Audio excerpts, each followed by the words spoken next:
வணக்கம் ஃப்ரெண்ட்ஸ். இப்போ நம்ம புளிசாதம் செய்ய போகிறோம். புளிசாதத்துக்கு நம்ம ஒரு பவுடர் ரெடி பண்ண போகிறோம். அதுக்கு தேவையான பொருள்லாம் நம்ம பொன்னிறமாக வறுத்து எடுத்துக்கணும்.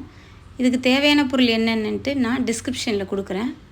அதில் பார்த்து நீங்கள் போட்டுக்குங்க. காஞ்ச மிளகா, இது எல்லாமே நல்லா பொன்னிறமாக வர மாதிரி வறுத்து எடுத்துக்குங்க. இதை நல்லா வறுத்துட்டு இப்போ ஒரு மிக்ஸி ஜாரில் போட்டு கொரகரப்பாக அரைச்சி எடுத்து வச்சுக்கோங்க. வேர்க்கடலை, கருவேப்பிலை, கடலைப்பருப்பு இதை தனியாக வறுத்து வச்சுக்கோங்க. இப்போ நம்ம ஒரு கடாயை வச்சுட்டு அதில் நல்லெண்ணெய் ஒரு 3 ஸ்பூன் ஊற்றிக்குங்க. கடுகு போட்டு பொரிய விடுங்க. கடுகு நல்லா பொரிஞ்சதும் காஞ்ச மிளகாய் கிள்ளி போட்டுக்குங்க. தேவையான உங்களுக்கு காரம் எவ்வளவோ அவ்வளோ போட்டுக்குங்க. பெருங்காயத்தூள் போட்டுக்குங்க. ஒரு 1/2 ஸ்பூன் பெருங்காயத்தூள் போட்டுக்குங்க. 2 லெமன் சைஸ் அளவு புளி எடுத்து நல்லா கரைச்சி அதில் வடிகட்டி ஊற்றிக்குங்க.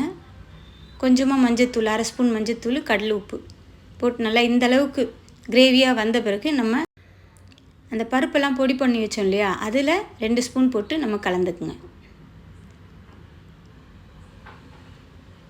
இந்த கலவையை நல்லா கலந்துட்டு நம்ம சாப்பாடு போட்டு கலரிட வேண்டியதான். நம்ம வறுத்து வச்ச வேர்க்கடலையும் அதில் ஆட் பண்ணிக்கலாம்.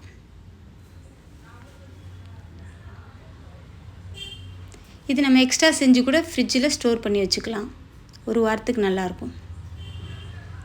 இப்போ சாப்பாடு போட்டு கலரியாச்சு. நம்ம புளி சாதம் ரெடி ஆயிடுச்சு. தேங்க்யூ.